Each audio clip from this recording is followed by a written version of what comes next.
렌터카를 활용한 택시 사업 중에 타다라고 있습니다. 사업이 시작된 지 1년 만에 이용객이 120만 명을 넘어섰다고 합니다. 일부에서는 타다가 협력적 사업 모델, 다시 말해서 개인들이 재화와 재능을 서로 빌려주고 나눠 쓰는 공유 경제의 한 유형이라고 말합니다. 하지만 기존 택시 사업의 변형일 뿐 시장 확장과 경쟁이라는 기존 사업 방식에 기반한다는 비판도 나옵니다.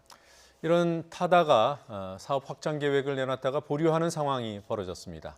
사업 확장에 대한 정부의 부정적 시각, 또 택시업계와의 갈등이 다시 부각될 우려 때문입니다. 이런 가운데 카풀 사업을 시작하려다가 택시업계에 강력한 반발을 샀던 카카오가 택시업계와 제휴를 맺고 타다와 비슷한 사업을 곧 시작합니다. 쉬워야 경제다, 더 쉬운 경제. 오늘은 택시 사업의 현재와 미래에 대해 살펴보겠습니다. 정철진 평론가 자리하셨습니다. 안녕하십니까? 네, 안녕하십니까? 안녕하세요. 네. 오늘 주제 여쭤보기 전에 오늘 금리 인하가 단행됐어요. 그래서 이게 중요한 문제라서 몇 가지 좀 여쭤보겠습니다. 이게 2, 3년 전 그 역대 최저치 수준으로 돌아간 거잖아요. 네, 이게 그렇죠. 예견됐던 일인가요? 네, 2016년 말에서 2017년 초까지 한번 우리가 연 1.25% 기존금리 시대를 봤었죠. 네. 그리고선 다시 이제 금리를 올렸다가 지금 다시 낮추고 있고 오늘 또 전격 인하를 해서 다시 연 1.25%까지 기준금리가 이제 떨어진 그런 상황이었는데요. 네. 한 3, 4일 전부터 거의 금리 인하가 기정사실화 됐습니다. 그럼에도 불구하고 저는 혹시나 했는데 이제 어제 저녁이었었죠. IMF가 세계 경제 성장률 전망, 또 우리나라 경제 성장률 전망을 할 때 대폭 하향 조정했단 말이죠. 그래서 네. 저는 어제 뉴스를 보고 한국은행이 오늘 뭐 무조건 금리 인하할 것이다, 뭐 이렇게 예상을 했고 예. 아마 시장은 예상대로 갔다 이런 평가들이 나오고 있습니다. 네. 보통 뭐 경기가 안 좋으면 금리를 인하한다고 하잖아요. 그렇죠. 왜 그런 건가요? 통화 정책으로 보시면은 이제 금리가 떨어진다는 거는 큰 틀에서 보면은 뭐 대출 이자 생각하시면 이해가 편하실 것 같아요. 그러니까 이자가 떨어지면은 더 많이 돈을 빌려다 쓸 수 있겠고요. 또 네. 대출 받은 분들은 이자 부담이 줄어들게 떨어지는 되니까 가처분 소득이 늘어나게 되면서 자연스럽게 소비를 늘리면서 경기가 부양된다라는 게 이제 통화 정책의 근간을 이루는 뭐 이론이기도 한데요. 근데 이제 현대 경제에 돌입하면서는 이 통화 정책이 그리 효과는 좀 떨어진다는 평가들이 많이 나오고 있어요. 그러니까 네. 경제 주체가 그렇게 금리에 따라서 민감하게 반응하지 않는다라든지 특히 최근에는 이미 1%대 저금리잖아요. 그러니까 연 1.5%에서 연 1.25%로 0.25%포인트 낮추는 것이 얼마나 큰 도움이 되겠느냐. 네. 게다가 이미 한국 경제 가계는 1,500조가 넘는 가계부채 다 빚더미이기 때문에 추가로 이 금리 인하가 이 경기 부양에 그리 큰 도움은 되지 않을 거다라는 시선도 있지만 아마도 한국은행 입장에서는 지금 정부가 강력한 이 경기 부양을 하겠다는 재정 지표를 쓰고 있으니까 네. 통화 정책으로도 이제 함께 한다라는 시장에 그러니까 중앙은행도 경기 부양에 나선다라는 좀 확실한 사인, 뭐 믿음을 주기 위해서 그런 상징적인 측면도 있었던 것 같습니다. 네, 그런 신호로서의 의미가 그렇습니다. 실질적인 효과보다 오히려 더 클 수도 있겠어요. 그렇죠. 그래서인가요? 이렇게 통화 정책이 제한적이니까 IMF도 우리 경제 성장률 전망치를 대폭 낮추면서 국가 재정을 더 풀어라 이렇게 권하지 않았습니까? 네, 그렇습니다. 이제 재정 밖에는 실은 현재 살릴 불씨가 없기 때문이기도 한데요. IMF뿐만이 아니라 뭐 계속해서 얘기하는 것이 현재 남은 카드는 이제 재정, 네. 국가의 정부의 힘이고 그걸 강력하게 푸는 적극 재정을 이번에도 좀 이제 이 권고를 했는데 예. IMF 같은 경우에는 올해 경제 성장률 전망치를 너무 크게 대폭 하향 조정을 했어요. 기존의 연 2.6에서 2%요. 네. 예, 0.6%포인트나 떨어뜨려서 실질적으로 좀 충격은 좀 컸었던 이제 그런 대목은 있었습니다. 그게 우리나라만 그런 건가요? 전반적으로 지금 세계 경제 성장률을 다 하향 조정했고요. 글로벌도 2009년에 이제 세계 금융위기 이후 거의 10년 만에 최저치를 또 이번에 하향 조정을 하게 되면서 지금 현재 IMF 진단도 세계 경제가 이제 경기 침체 초입에 이제 빠져들었다라는 네. 진단을 내렸습니다. 그러면 뭐 사실 저희 같은 비전문가는 2% 성장과 3% 성장의 그 차이를 잘 몰라요. 네. 근데 지금 글로벌 경기를 기반으로 해서 봤을 때 2%라도 성장하는 게 우리나라 경제 규모에 비춰봤을 때 잘한 겁니까? 어떻습니까? 글쎄요, 2%는 좀 모자란 편이 좀 있죠. 모자라다. 예, 네. 우리는 아직도 완벽한 성장을 다한 선진국은 아니거든요. 네. 그렇다면 어느 정도 성장률이라는 성장의 엔진이 이제 필요한 그런 대목이거든요. 가령 중국 같은 경우에는 지금 6%대 하다가 이번에 3분기에 뭐 5%대가 나오냐 마냐 뭐 이런 정도의 수준이란 말이죠. 그래서 네. 우리도 적어도 한 세계 경제 성장률 전망 한 2.5% 이상은 좀 나와야 큰 틀에서 좀 보면 보조를 맞추는 그런 수준인데 2%는 상대적으로 좀 떨어진다 이렇게 볼 수 있겠습니다. 알겠습니다. 자, 오늘 주제로 가보겠습니다. 요즘 타다라는 서비스 사업 네. 이용하시는 분들 많아요. 근데 공유 경제의 한 모델이라고 언론도 보도하고 하던데 네. 이게 공유 경제가 맞습니까?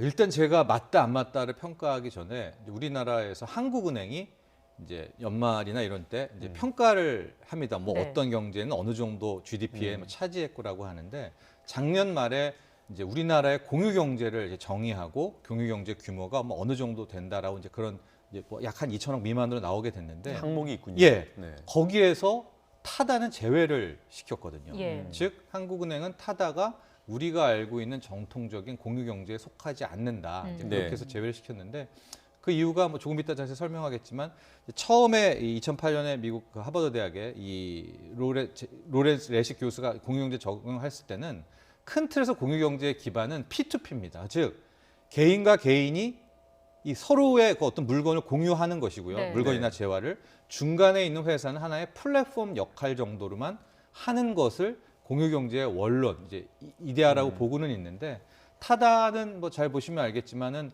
플랫폼이라기보다는 한국은행과 이 관해서 평가하기에는 하나의 운송업자의 일원으로 바라본 것이죠. 그러게요. 왜냐하면 네. 여기에 이제 타다 드라이버도 용역업체를 통해서 뭐 고용하게 되고요. 이 차 역시도 우리가 알고 있는 우버가 초창기에 했던 뭐 제가 갖고 있는 차라든가 노정면 앵커 갖고 있는 차를 활용하는 게 아니라 차를 또 이 렌트하는 렌트하는 거죠. 수준이기 네. 때문에 일단은 한국은행의 정의에 따르면 타다는 범 공유 경제에서는 포함이 되지 일단 않았습니다. 올해는 또 어떻게 평가하는지 봐야 될 것 같아요. 예. 근데 그 외에 뭐 나머지들의 이 승차 공유 서비스는 또 이 공유 경제라고 공유 하는 경제로 거고요. 네. 일단 오늘 좀 소비자 입장에서 택시 업계가 어떻게 바뀌는지를 좀 짚어보겠습니다. 타다 사업의 현황은 어떻습니까? 처음 시작했을 때 이게 뭐 될까 뭐 이랬었는데 한 5만 명, 6만 명에서 시작해서 가장 최근에 현황이 나온 걸 보니까 이용객이 120만 명이 네. 됐고요. 차량도 굉장히 많이 늘었습니다. 그래서 1,400대 정도 또 이걸 뭐 드라이버라고 하죠. 예. 9천 명 정도의 뭐 타다 드라이버도 갖추게 되면서 근데 이게 서울 수도권에서만 실시되는 서비스예요. 그래서 층 영역을 봤더니 인천, 김포, 남양주까지 일단 확대가 되고는 있는데 예. 우리 이제 저쪽 지방에 계시는 시청자분들은 타다가 아직은 확 와닿지는 않겠죠. 서울 네. 수도권과는 다르게. 일단은 그 간략히 설명해 드리면은 카니발이죠. 11인승을 이제 이용하고 있기 때문에 이제 그런 점들이 좀 뭐 기존의 택시와는 다른 좀 모양이 좀 나오고 있죠.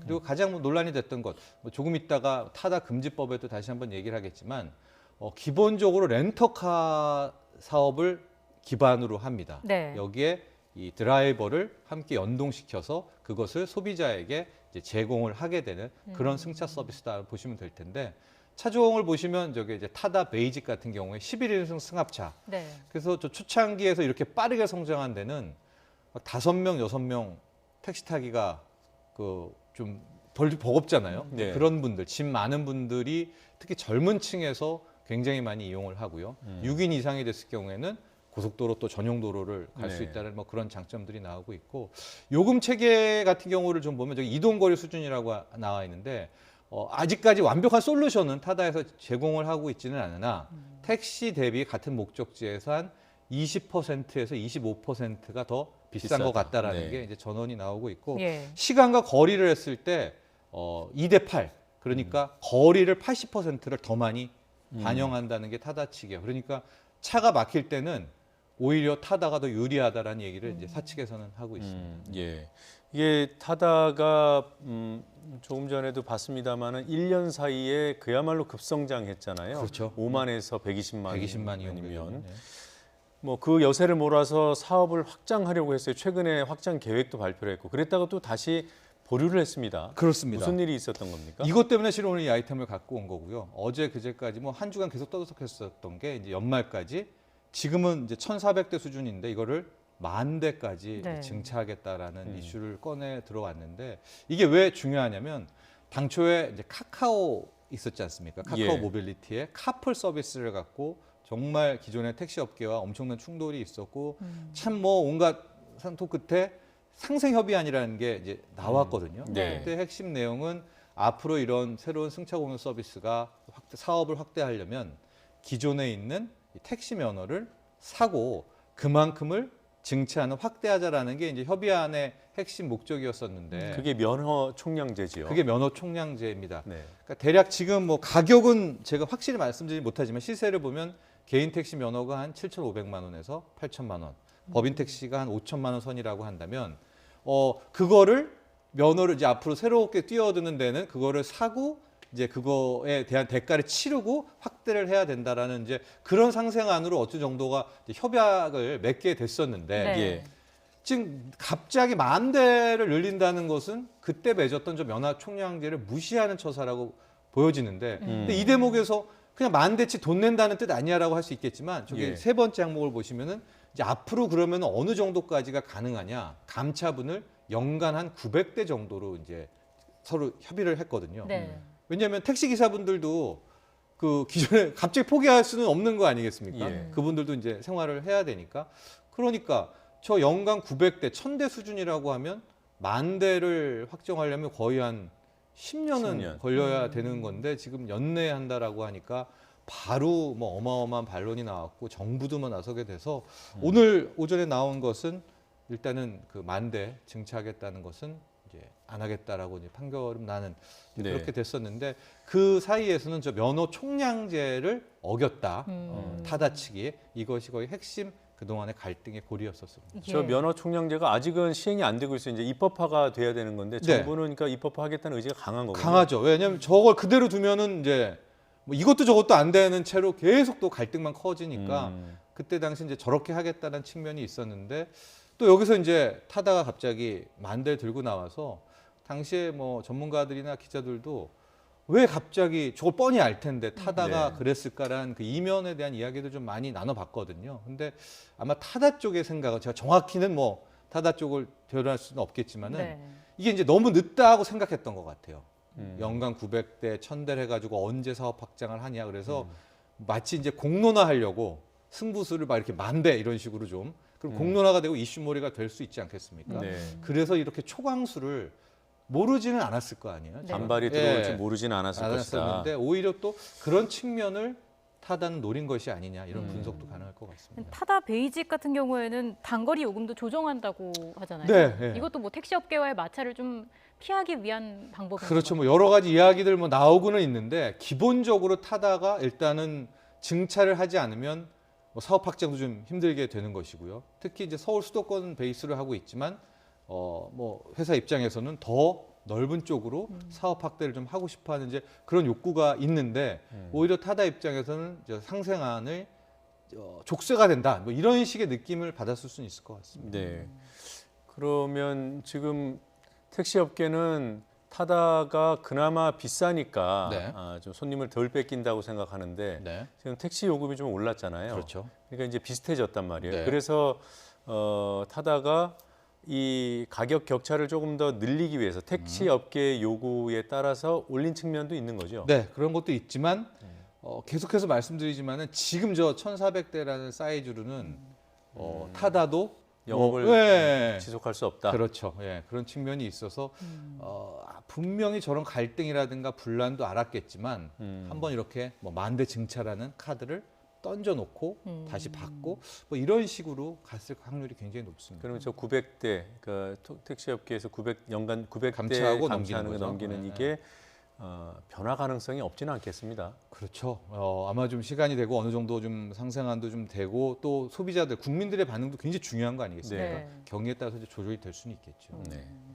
그 프리미엄 서비스를 확대한다는 게 이제 증차 계획을 처리하는 대신에 네, 내놓은 안인 거잖아요. 네 그렇습니다. 뭐 예상되는 효과가 있을까요? 그런데 뭐 제가 보기에는 훨씬 더 이제는 그 요번에 소비자들의 그 취지를 좀 보니까 프리미엄 서비스를 더 선호하는 그런 수요들이 있다는 걸 좀 확인을 했거든요. 그러니까 아마 사업자 측면에서 그런 쪽으로 전략을 택했을 수가 있겠고, 특히 이제 젊은 친구들, 대학생들은 저렇게 막 앱을 이용해서 타다를 부르고 뭐 네. 이런 것들이 전혀 낯서지가 않거든요. 그러니까 네. 저기에서 한 단계 높은 프리미엄을 가더라도 그만큼의 대가를 치를 수요는 있다는 것을 충분히 확인했다, 이렇게 볼 수가 있겠죠. 예. 저희 진행팀에서는 그 타다 로고가 노출되는 영상은 좀 덜 틀었으면 좋겠습니다. 자, 지금 택시업계의 반발이 네. 이게 타다 등 유사 이제 업종들을 향한 반발이 뭐 지속되었는데 그동안 이제 뉴스에서 또 이제 멀어졌어요. 네. 최근에 이게 다시 부각되는 겁니까? 그렇죠. 다시 불거졌었고, 특히 이제 택시업계가 다시 이번에 또 뭉친 것이 이제 타다의 큰 틀에서 보면 2대 주주라고 볼 수 있는 또 SK 쪽을 공략을 하게 되면서 예. 또 SK 불매운동, 이게 전반적인 사회 갈등으로 또 가게 되니까 이제 타다는 오늘 뭐 전격 그 만대 증차를 뭐 철회하게 된 그런 측면이 있는데, 네. 잘 보시면 이게 또 국회에도 또 전혀 다른 모습들이 나오고 있어요. 이게 불과 한 몇 달 전까지만 해도 국회 상당수는 이게 4차 산업의 또 일종이고 어쨌든 승차 공유, 공유 경제는 가야 된다는 쪽으로 굉장히 또 큰 비중이 높았었거든요. 공유까지는 아니더라도 하여튼 혁신해야 된다는 예, 혁신 거잖아요. 쪽으로 네. 갔었는데 최근에 또 국회의 모습을 보면 타다 뭐 타다 금지 발의법 뭐 네. 이런 정도까지 지금 내용이 지금 나오고 있거든요. 그러니까 상생안을 깼다는 거가 현재 정치권의 가장 큰 이제 핵심 포인트인 것 같은데, 그래서 뭐 입법안들 몇 개를 좀 봤더니 이 타다라는 것을 잘 보시면은 이제 이게 입법의 미비를 일단은 이제 치고 들어간 것이었거든요. 네. 그러니까 네. 기존에 좀 설명을 해드리면 렌터카 같은 경우에는 지금 이 렌터카가 있고 기사가 같이 붙어서 오는 거잖아요. 네. 근데 이거는 불법입니다. 안 됩니다. 렌터카는 우리가 가서 렌터카를 불러오고 해야 되는데 그 11인승에서 15인승 승합차에 한해서는 그냥 암묵적으로 이 기사를 명시적으로 예외 조항을 둬서 오는 것을 허용을 했단 말이죠. 그 이유가 뭐냐면 11인승에서 15인승 렌트카는 주로 관광을 많이 하게 되니까 관광에 대해서 활성화를 시키기 위해서 그걸 예외 조항으로 둔 것이었고, 바로 이 대목을 이제 타다가 들어와서 렌터카에 기사까지 합병하게 되는 이제 그런 거였는데, 기발하긴 합니다. 네, 그렇죠. 그러니까 이제 입법이 그만큼 중요한 거죠. 그래서 타다 뭐 여러 가지 나온 이 금지 발의법을 보니까 아예 그 예외 조항에 네. 즉 11인승에서 15인승은 렌터카라 하더라도 기사를 함께 불러서 갈 수 있다는 그 예외 조항에 단체 관광이 관광. 확실한 경우라는 거를 또 넣겠다는 거예요. 그러면은 우리 뭐 이렇게 그러니까 5명 모여가지고 단체 관광이라고는 할 수 없는 거 아니겠습니까? 네. 이제 네. 그래서 아예 타다의 사업 기반을 그러니까 법으로 불법화하겠다는 이제 그 정도로 지금 또 국회에는 강력하게 나오고 있는데, 또 이것도 해석하는 시각도 여러 가지인 것 같아요. 왜 이렇게 나오느냐? 내년 총선이 있기 때문에 또 택시업계를 의식해서 또 국회의원들이 또 이렇게 또 괜히 또 하는 거 아니야? 뭐 이런 시선들도 네. 있고, 하여간 국회 지금 최근 분위기는 오히려 타다에게 이 화살과 책임을 돌리는 그런 모양새가 나오고 예. 있습니다. 예, 지금 말씀해주신 그 타다 일명 금지법은 현실성은 좀 떨어져 보입니다. 어떤 흐름이나 이런 걸 네. 봤을 때, 네. 물론 이제 택시업계 입장에서는 타다에 대한 규제 이런 부분이 적어도 상생 협약을 지키는 수준까지는 요구하겠죠. 네, 그렇죠. 네. 하여튼 타다 입장에서는 설상가상인 것 같습니다. 벤티라는 또 서비스가 출시돼요. 네, 우리는 이제 벤티를 또 어떻게 바라봐야 되느냐 얘기가 있는데, 그 벤티, 카카오 모빌리티의 벤티는 이제 우리가 커피를 시킬 때 벤티 사이즈가 있잖아요. 가장 네. 큰 네. 거를 벤티 사이즈라고 하는데, 카카오 측에서 봤더니 이 타다의 이 큰 빅 사이즈들 11인승의 카니발 하면서 여기 수요가 상당하다 네. 하고 앞으로도 성장성이 있다는 건 확인한 것 같아요. 네. 그래서 유사한 겁니다. 그 스타렉스라 카니발을 이용해 가지고 이제 대형, 중대형 이제 택시를 하겠다는데, 카카오의 이 벤티와 타다의 다른 점은 그때의 이 중대형의 이 택시는 누가 모느냐? 기존 택시 업계 기사분들이 여기 뛰어드는 거예요. 아, 서비스는 똑같은데 운행하는 기사분이 다르군요. 그렇죠. 이제 합법 면허를 가진 분이 어. 택시 면허를 가진 분이 이걸 하게 된다는 게 음. 이제 카카오 모빌리티의 이제 벤티입니다. 그러니까 현재 카카오 모빌리티는 카풀 서비스가 좌절된 이후에 결과적으로 아마 이제 한국 사회와 한국 경제는 이게 이제 외국과는 좀 다른 즉 구경제를 끌어안고 가야 되겠다라는 쪽으로 급선회한 것 같아요. 그래서 네. 이제 상생안도 이렇게 적극적으로 하고 이번에도 결과적으로는 어쨌든 기존 택시 업계를 끼고 이 중대형 이 모빌리티 서비스를 이제 시행하는 거잖아요. 네. 그래서 아마도 타다는 이 이제 벤티, 카카오 모빌리티의 벤티가 나오게 되는 것도 위협으로 느낄 수가 있겠고요. 그래서 더 만대 증차 같은 초강수로 또 한 그런 경우도 있겠는데 제가 왜 이제 이 벤티에 대해서 또 얘기를 해야 된다고 보면 벤티가 가능한 것은 이번에 상생안으로 쭉 나올 때 탄력 요금제가 이제 적용이 된단 말이죠. 그럼 많게는 2배까지도 요금을 올려서 어쨌든 좋은 프리미엄 서비스에는 네. 더 비싼 요금을 내게 되는 거가 이제 제도적으로 갈 수가 있게 되는데 이게 이제 이렇게 될 경우에는 소비자가 어쩌면 피해를 볼 수가 있을 것 같아요. 즉 이게 무슨 얘기냐? 완벽한 시장 경쟁으로 이렇게 들어가 버리게 될 경우에는 가격 경쟁을 하게 되면서 좀 더 싼 이제 요금 체계가 나올 수가 있을 거 아니겠습니까? 예. 근데 타다는 완전히 못하게 되고 이제 카카오 벤티는 어쨌든 택시 업계와 함께 가니까 네. 정부도 장려할 테고 유일한 이제 독점적 사업자가 되겠죠.